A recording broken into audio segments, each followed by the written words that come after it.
देखिए आपने refraction at A spherical surface आपने जाना था और उसके लिए अपन एक फॉर्मूला निकाल लिया था म्यू टू अपॉन में v minus mu one upon में u is equal to mu two minus mu one upon में are.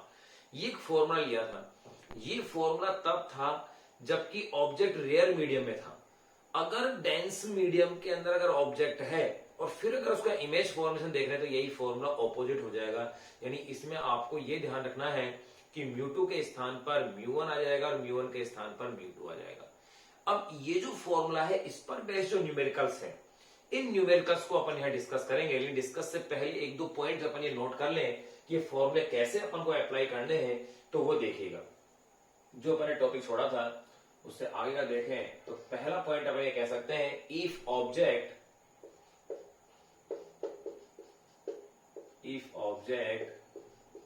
lies in the rare medium,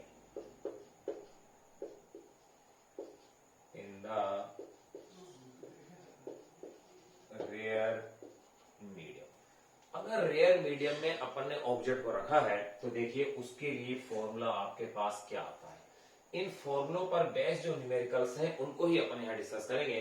तो यहां इसके लिए अपने पास जो फॉर्मूला आता है तो देखिएगा, if object lies in the rare medium then relation, you कह दो आप, देन रिलेशन।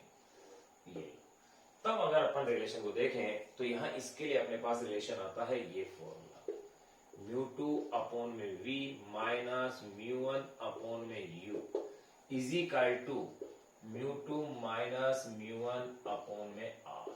ये अपने पास फॉर्मूला आता है। अगर ऑब्जेक्ट रेयर मीडियम में है तो अपने पास ये फॉर्मूला होगा, म्यू टू अपॉन में v minus mu one upon में u is equal to mu two minus mu one upon में आर। और अगर इसके ऑपोजिट जो कह दे अपन, ये देखो पहला पॉइंट, ये दूसरा पॉइंट पर बात करें, if object lies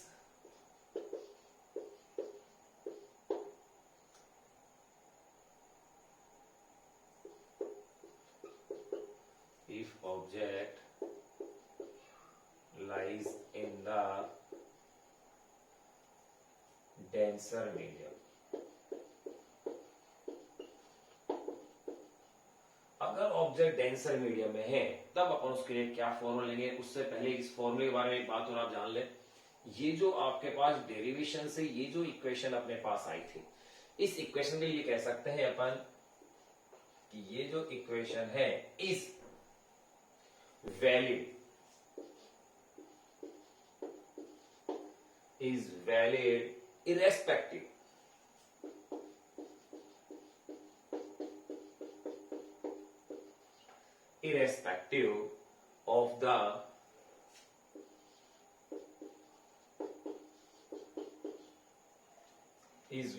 irrespective of the type of spherical surface,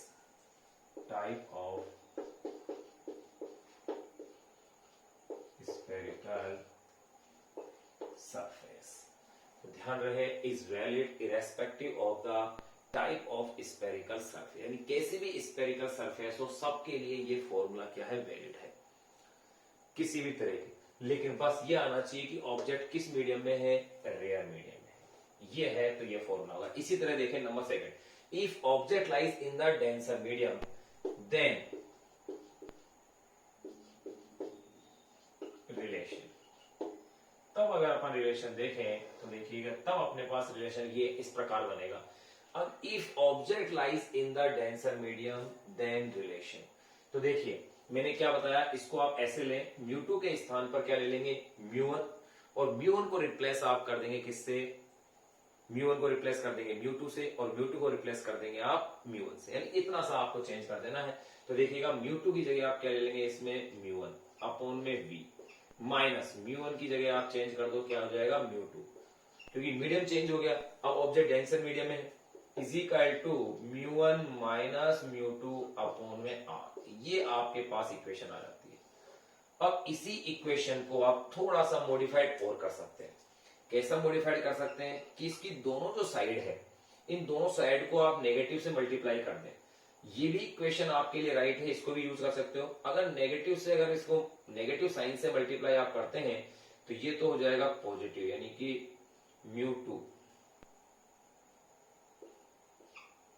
upon में यू, पॉजिटिव हो गया, ये हो जाएगा नेगेटिव, यानी कि म्यू वन अपॉन में वी इज इक्वल टू, ये हो जाएगा positive mu two minus mu one upon में आर।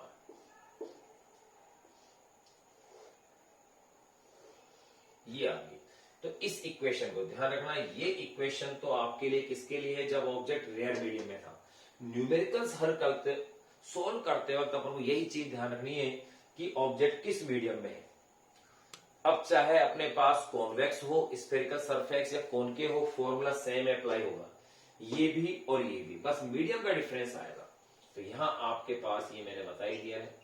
अब देखिएगा, इसके लिए आप कह सकते हैं is valid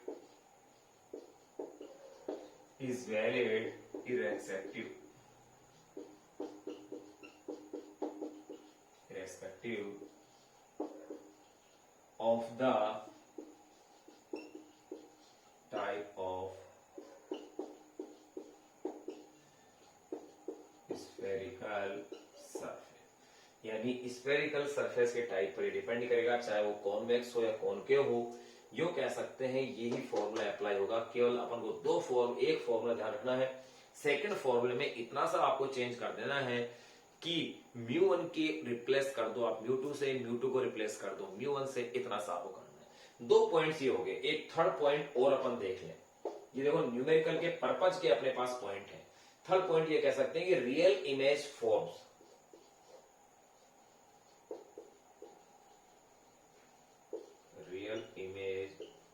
forms on the side of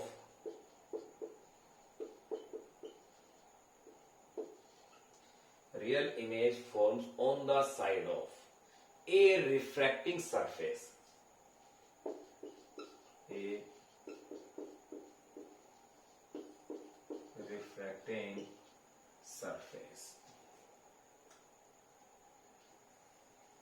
real image forms on the side of refracting surface that is opposite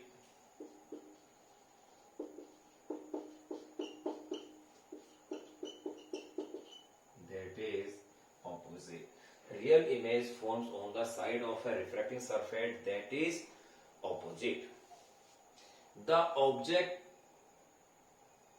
that is opposite to the object, opposite to the, that is opposite to the object, to the object, and virtual image forms, and virtual image forms on,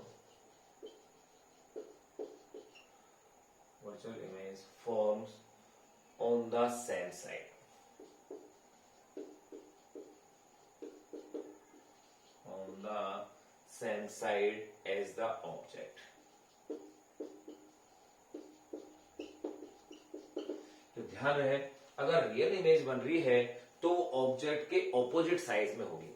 जैसे अगर इस तरह से आपके पास refracting surface है, अगर object यहां है तो इमेज इधर बन रही है, ये तो हो गई रियल इमेज।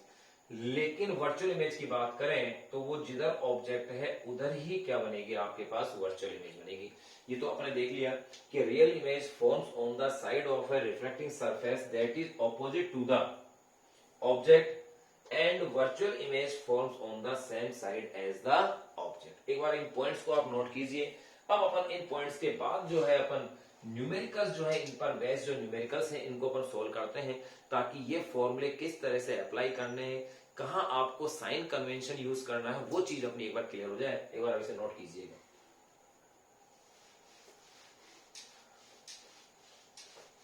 देखिए इसमें 5 या 6 केस, अपने 6-7 केस अपने पास बनते हैं, लेकिन अपन ने केवल 2 ही केस में इसको पूरा कर लिया है। अपन ये लिख दिया कि ये उसके टाइप पर डिपेंड नहीं करता है कि कॉन्वेक्स है या कॉनकेव है। फॉर्मूला केवल डिपेंड ये करता है कि ऑब्जेक्ट रियल मीडियम में है अथवा ऑब्जेक्ट किस में है, डेंसर मीडियम में है। अब अपन इस पर बेस्ड जो न्यूमेरिकल्स हैं उसको अपन डिस्कस करते हैं। देखो क्या न्यूमेरिकल्स हैं, किस तरह के क्वेश्चंस हैं, उनको आप देखिएगा भाई। जैसे एक क्वेश्चन अपन ये देखें, पहला क्वेश्चन अपने पास ये आता है, if an object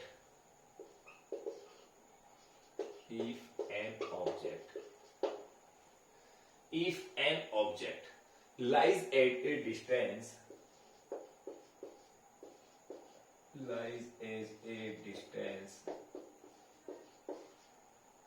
if an object lies at a distance of 20 centimeter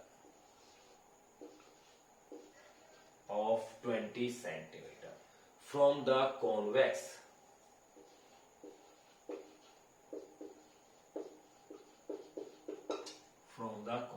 if an object lies at a distance of 20 centimeter from the convex surface of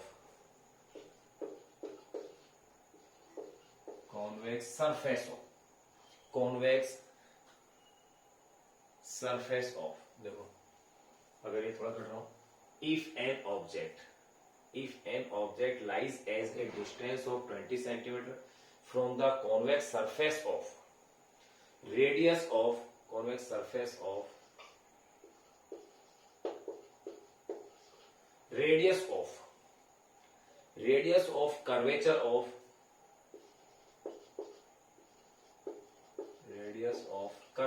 of 10 centimeter in the rear medium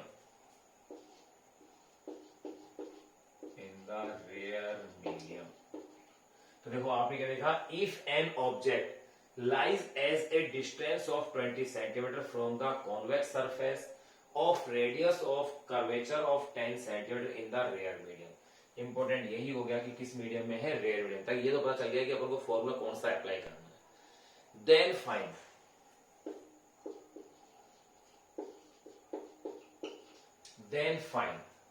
the position of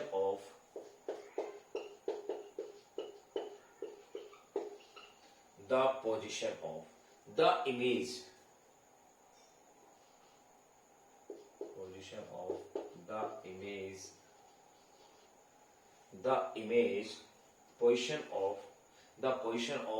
image form, यानी वो position find out करनी है जहां पर की image form हो रही है, यानी कि v की वैल्यू आपको कैलकुलेट करनी है। Assume that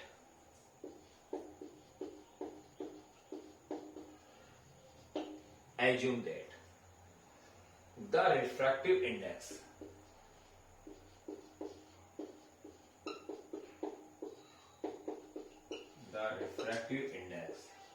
of assume that the refractive index of the denser medium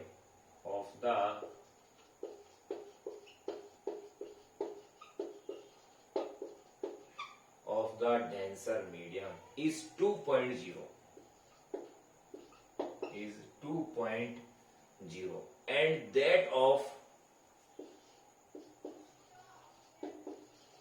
and that of rear medium is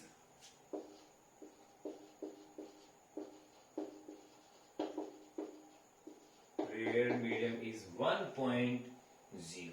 ये अपने पास में क्वेश्चन है। तो देखिएगा इस क्वेश्चन में क्या क्या दिया हुआ है। पहले अपन इसका सॉल्यूशन, पहले अपन इसके डाटाज नोट कर लें, ये क्या क्या डेटा है वो डेटा आप नोट कर लें। उसके बाद फिर ये तो कंफर्म हो गया कि ऑब्जेक्ट रेयर मीडियम में है, यानी कि फॉर्मूला कौन सा अप्लाई करना है, μ2 अपॉन में v माइनस μ1 अपॉन में u is equal to μ2 minus μ1 upon में r। ये फॉर्मूला आपको यूज करना है। तो देखिए एक एक डेटा को अपन नोट करें। If an object lies as a distance of 20 centimetre, यानी अपने पास इसमें जो वैल्यूज दी गई हैं, सबसे पहले तो देखो क्या क्या डेटा आपको दिए गए हैं वो अपन को इसके अंदर देखना है। तो सबसे पहले अपन जो डेटा दिए हैं इसमें कितनी डिस्टेंस है, 20 सेंटीमीटर। किसकी वैल्यू है, u की, u है 20 सेंटीमीटर। अब ये उसके रेयर मीडियम में है तो नेगेटिव का साइन अपने पास आ गया। फिर इसने कहा है फ्रॉम द कॉन्वेक्स सरफेस, ये भी आ गया। Radius of curvature of 10 centimetre, तो देखो रेडियस ऑफ कर्वेचर यानी कि r, ये है 10 सेंटीमीटर, ये आएगी प्लस में, क्योंकि सरफेस कैसी है, कॉन्वेक्स है। अगर कॉनकेव होती तो अपन नेगेटिव लेते आप इसे। फिर आगे क्या कह रहा है ये देखो, इसी क्वेश्चन में कह रहे हैं दोनों अपन को रिफ्रैक्टिव इंडेक्स दिए हुए हैं। देखो, assume that the refractive index of the denser medium यानी कि μ2 2.0 ये यूनिटलेस है, and that of rare medium is यानी कि μ1 इज इक्वल टू 1.0, और v आपको क्या करना है, कैलकुलेट करना है। ये पूरे क्वेश्चन का अपने पास डेटा आ गया। अब आप देखिएगा फॉर्मूला ये है आपके पास, μ2 अपॉन में v माइनस μ1 अपॉन में u is equal to μ2 minus μ1 upon में r। ये है फ्रॉम μ2 अपॉन में v माइनस μ1 अपॉन में u is equal to μ2 minus μ1 upon में r। अब देखिए इस फॉर्मूले में वैल्यू पुट कीजिए, ये तो हो जाएगा 2.0, v की वैल्यू कैलकुलेट करनी है। फिर अपन एक एक वैल्यू को अगर अपन इसके अंदर देखें तो अब देखिए आपके पास क्या क्या वैल्यूज आपके पास आती है। μ1 की वैल्यू है 1.0, u की वैल्यू देखिएगा, u की वैल्यू है आपके पास -20, और जो कैलकुलेट करना है उसका आपको साइन यूज करना ही नहीं है, वो तो अपना आप ही साइन से ही आ जाएगा। -20 इज इक्वल टू μ2 की वैल्यू 2.0, ये है 1.0, r की वैल्यू देखिएगा अपॉन में ये आ गई 10।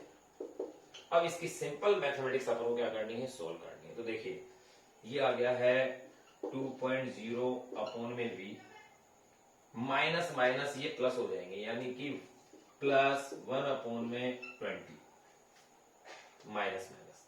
फिर इधर आइए आप, इधर देखिएगा 2.0 माइनस 1.0 यानी कि 1 अपॉन में 10 ही आ गया।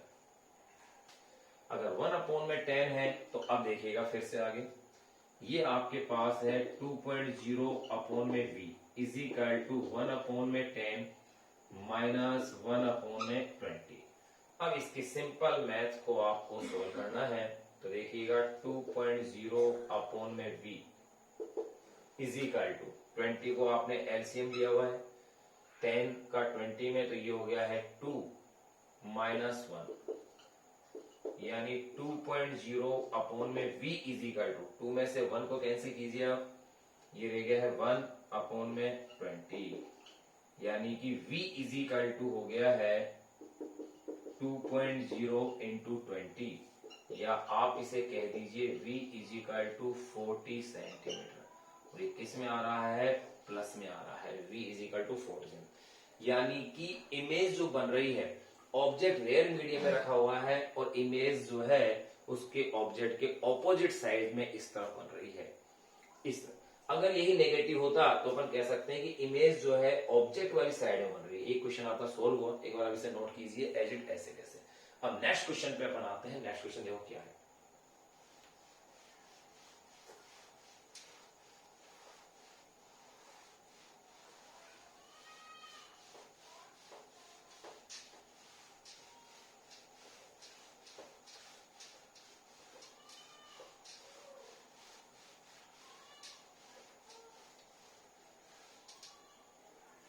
अब देखिए नेक्स्ट क्वेश्चन क्या है।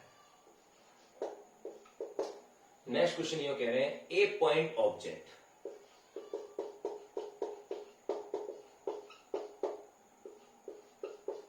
ए point object is place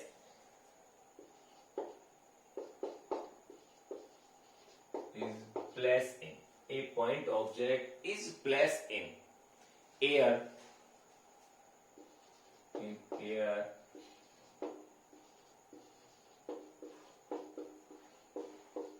at a distance. A point object is placed in air at a distance of 40 centimeter.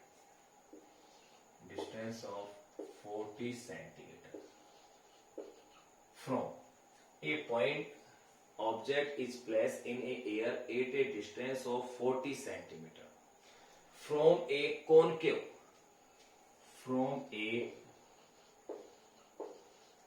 ध्यान दें पिछले वाले क्वेश्चन में कॉन्वेक्स थी रिफ्लेक्टिंग सरफेस, यहां कैसी ले रहे हैं अपन, concave.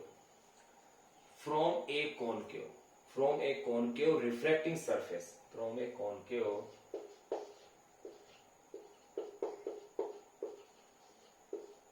Reflecting surface, from a concave refracting surface of material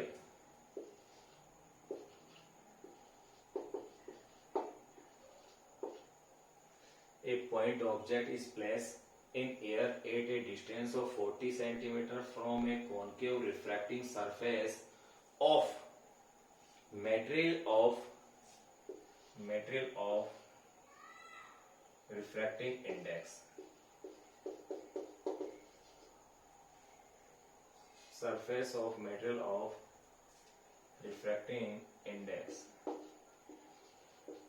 refractive index ये कह सकते हैं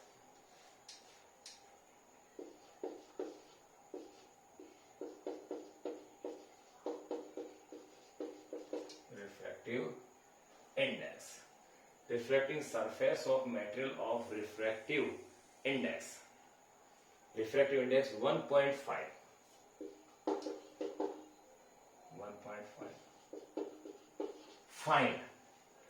find the position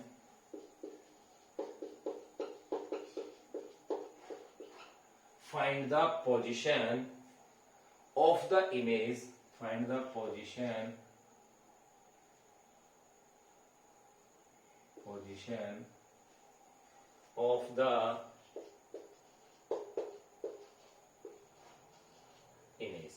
the position of the image if the radius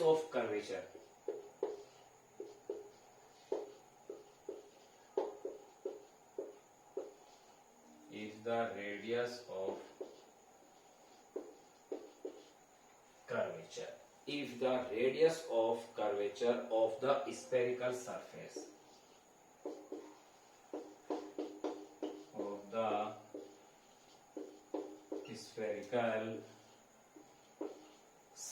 of the spherical surface is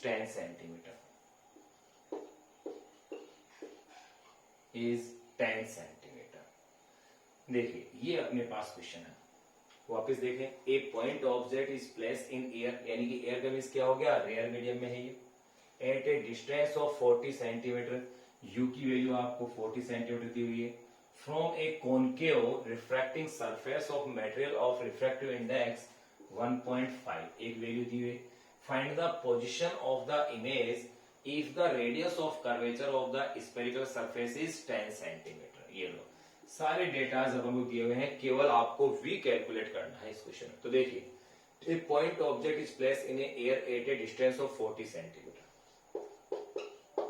ये सॉल्यूशन करते हैं तो यू की जो वैल्यू आपको दी हुई है वो है 40 सेंटीमीटर माइनस में आएगी भाई यू की वैल्यू अपने पास माइनस 40 सेंटीमीटर होगी अब एयर में है तो रेयर मीडियम का रिफ्रैक्टिव इंडेक्स 1.0 हो गया क्योंकि एयर के लिए यही होगा सेकेंड जो मीडियम है डेंसर मीडियम इसका इन्होंने 1.5 दिया हुआ है ये फिर आपको रेडियस ऑफ कर्वेचर दी हुई है देखो कितनी है 10 सेंटीमीटर बट ध्यान रहे कॉनकेव है तो capital R is equal to minus में 10 सेंटीमीटर होगी क्यों होगी ले सकते हैं आप कॉनकेव सरफेस की वजह से कॉनकेव अगर यही कॉन्वेक्स होती तो ये वैल्यू किस में आती प्लस में आपके पास आती V आपको इसमें क्या करना है वही कैलकुलेट करना है तो देखिए ऑब्जेक्ट तो रेयर मीडियम में ही है इसका मीन्स फॉर्मूला तो वही अप्लाई करना है वही कौन सा देखो फ्रॉम μ2 अपॉन में V माइनस μ1 अपॉन में U is equal to μ2 minus μ1 upon में R अब इस फॉर्मूले में आप वैल्यूज पुट कीजिए देखो μ2 की वैल्यू है 1.5 V आपको कैलकुलेट करना है μ1 की वैल्यू है 1.0 और U की वैल्यू है आपके पास -40 इज इक्वल टू μ2 की वैल्यू है 1.5 μ1 की वैल्यू है 1.0 और R की जो वैल्यू है वो है -10 ये सारी वैल्यूज अपने पुट कर दिए अब आपको इसकी कैलकुलेशन सोल्व करनी है सिंपल मैथमेटिक्स अपन को सोल्व करनी है तो देखो सिंपल मैथमेटिक्स से क्या आता है 1.5 अपॉन में V ये माइनस माइनस प्लस हो गए प्लस 1 अपॉन में 40 आ गया इज इक्वल टू यहां देखिएगा 1.5 माइनस 1.0 यानी कि 0.5 आ गया अपॉन में माइनस का 10 है। अब देखिए इसे अपन आगे और सिंपल मैथ्स देखें, चलो यही ले लेते हैं। 1.5 अपॉन में v, ये है आपके पास 0.5 अपॉन में 10 और ये वैल्यू है नेगेटिव की। इसको इधर लाएंगे तो ये भी क्या होगा, ये माइनस में है, ये भी हो गया माइनस 1 अपॉन में 40, यानी कि 1.5 अपॉन में v माइनस, देखो यहां अगर यहां अपन वैल्यूज को देखें तो देखो आप क्या पाएंगे, इसके अंदर u की वैल्यू आपके पास है ये माइनस 40, म्यू1 म्यू सारी वैल्यूज अपने पास है। अब इसकी सिंपल मैथमेटिक्स आप सोल्व कीजिए, देखो अब आपके पास क्या आता है, ये हो गया है 1.5 अपॉन में v इज इक्वल टू, यहां आप एलसीएम लीजिएगा 40 अगर एलसीएम यहां आता है तो देखिएगा 10 40 हो गया, 10 से डिवाइड किया 4 से, तो यहां आगे नेगेटिव का साइन है, यानी कि 0.5 इंटू 4 हो गया माइनस, फिर देखिए 40 यानी कि 1 आ गया तो माइनस 1.0, तो देखिए 1.5 अपॉन में v इज इक्वल टू 0.5, यानी कि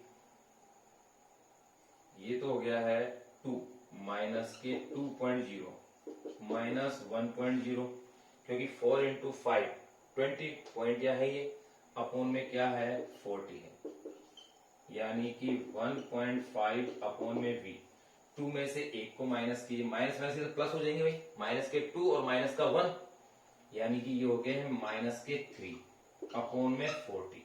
आपको वैल्यू इसमें जो कैलकुलेट करनी है वो वैल्यू कैलकुलेट करनी है v की, तो देखो क्रॉस मल्टीप्लाई कीजिए, यानी कि ये v इज इक्वल टू आपके पास हो जाएगा 40 इंटू 1.5 अपॉन में 3 और ये नेगेटिव का साइन आ गया, यानी कि v इज इक्वल टू 1.5 से 3 2 टाइम 2 से ये हो गया है माइनस 20 सेंटीमीटर, यानी कि v की वैल्यू माइनस 20 आ रही है, यानी इमेज उस साइड ही बन रही है जिस साइड कौन है, ऑब्जेक्ट है।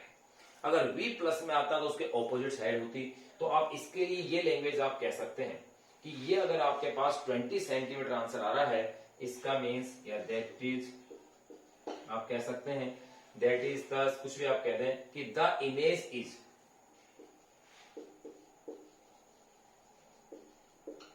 The image is on the same side, the image is on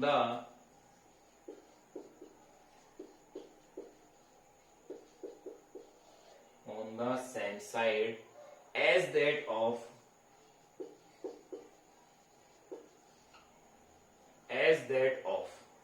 the object, as that of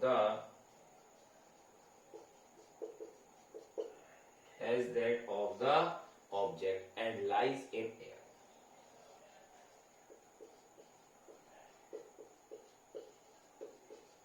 यानी कि इमेज कहां बन रही है, रेयर मीडियम में ही बन रही है। एक अच्छा क्वेश्चन था जिसको अपन देख लिया। तो देखो अपन ने 2 क्वेश्चन देखे, इन दोनों क्वेश्चन में एक चीज अपन ने देख ली कि एक में कॉन्वेक्स था रिफ्रैक्टिंग सरफेस, एक में क्या है कॉनकेव है, एक में v की वैल्यू प्लस में आ रही थी, एक में किस में आ रही है माइनस में आ रही है। आप नोट कीजिए। एक क्वेश्चन और अपन देखते हैं जो अच्छा क्वेश्चन बनता है इसी पर।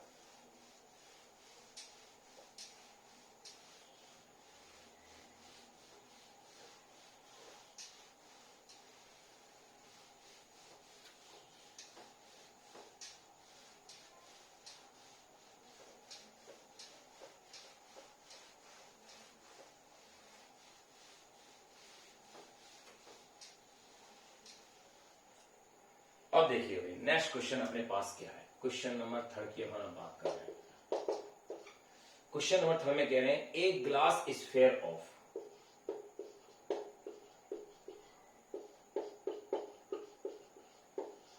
a glass sphere of radius 10 centimeter,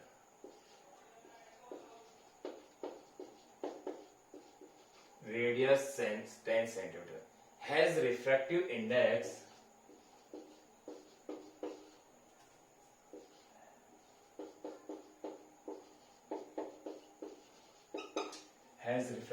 A glass sphere of radius 10 centimeter has refractive index of 3/2 of 3/2, इसे अपन 1.5 कहते हैं. A fly sitting on it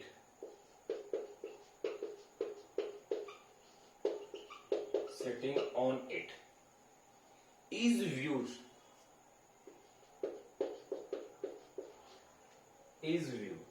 अब इसका जो व्यू है यानी कि जो फ्लाई बैठी है उसके ऊपर, on it is viewed directly opposite,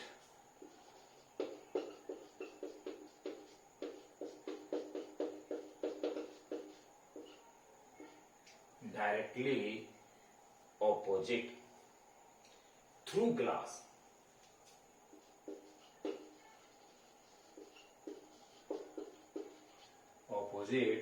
through glass. ये अपने पास क्वेश्चन में दिया. क्या क्या वैल्यूज दिए? A glass sphere of radius 10 centimetre, देखना रेडियस कितनी है इसकी 10 centimetre, has refractive index of 3/2, refractive index भी 3/2 आपको दे दिया, 1.5 ले सकते हो.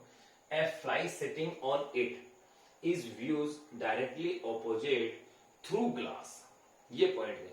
व्हाट विल, अब क्वेश्चन आता है, what will be the position, what will be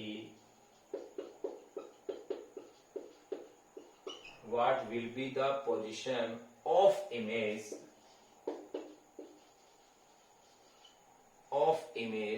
of the fly,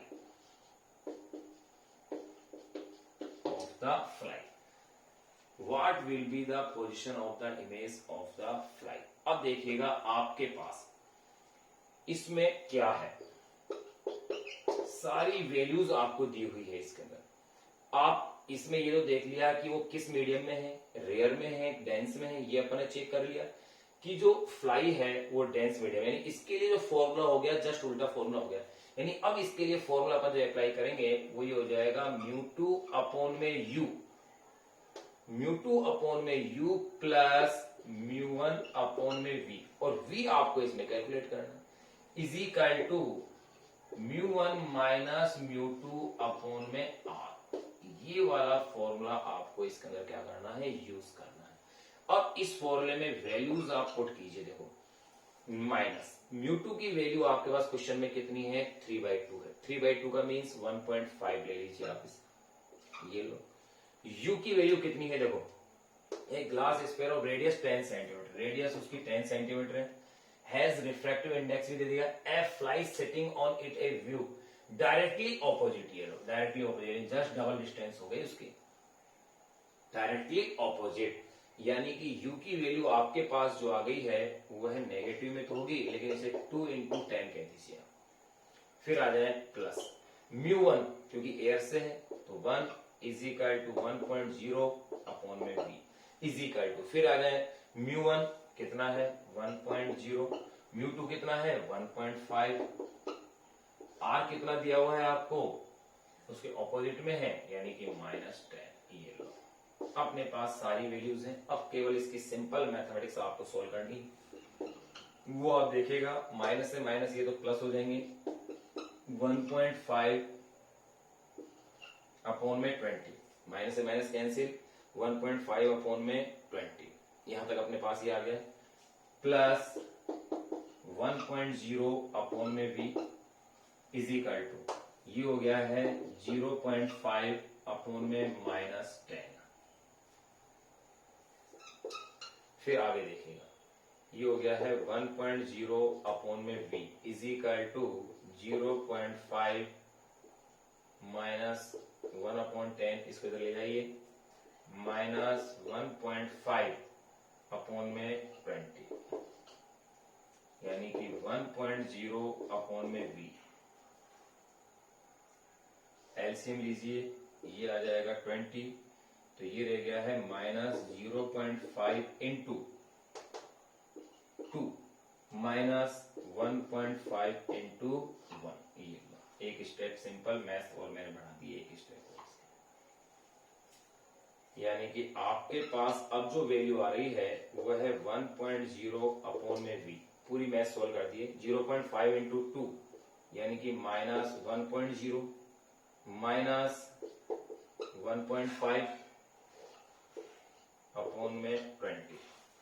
अब फिर आ जाए 1.0 अपॉन में v इज इक्वल टू -1.5 और -1.0 और -1.5, यानी कि माइनस के ये हो गए हैं 2.5 अपॉन में 20।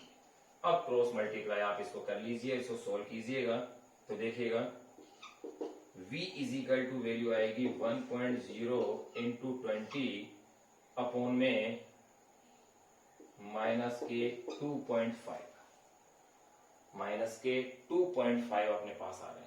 अगर माइनस के 2.5 हैं तो देखो भाई ये अपने पास कितने हो जाएंगे, एक बार फिर से देखें आप इसी कैलकुलेशन में, देखो कहीं अपन से मिस्टेक तो नहीं हुई है। देखिएगा वापिस से, ये अपने पास -μ2 अपॉन में u प्लस μ1 अपॉन में v is equal to μ1 minus μ2 upon में r, ये अपने पास फॉर्मूला बनता है। ये कब लेते हैं अपन इस फॉर्मूले को, जबकि ऑब्जेक्ट डेंसर मीडियम में है, जबकि ऑब्जेक्ट कहां है, डेंसर मीडियम में है। फिर देखिएगा इसमें वैल्यूज आपके पास है, माइनस का साइन इसमें अपने साथ पहले से ही माइनस अपने ले लिया है। फिर आपके पास क्या आ रहा है, u की वैल्यू, क्योंकि रेडियस ऑफ कर्वेचर 10 है तो 2 इंटू 10 ये आ गया माइनस, प्लस μ1 की वैल्यू 1.0 है, ये अपन ने ले लिए upon v is equal to μ1 की वैल्यू आपके पास है 1, ये है μ2 की वैल्यू 1.5 अपॉन में 10 और ये माइनस में है। अब इसके बाद की स्टेप देखिएगा, माइनस माइनस ये तो आपके पास हो गया है प्लस, यानी कि 1.5 अपॉन में 20 एग्जैक्टली सही है। फिर आपके पास इक्वेशन आ गई है 1 अपॉन में v इज इक्वल टू, फिर आप इसके बाद देखिएगा यहां 0.5 अपॉन में 10 आ गया, 0.5 अपॉन में 10 यहां अपन ने इसको ले लिया है।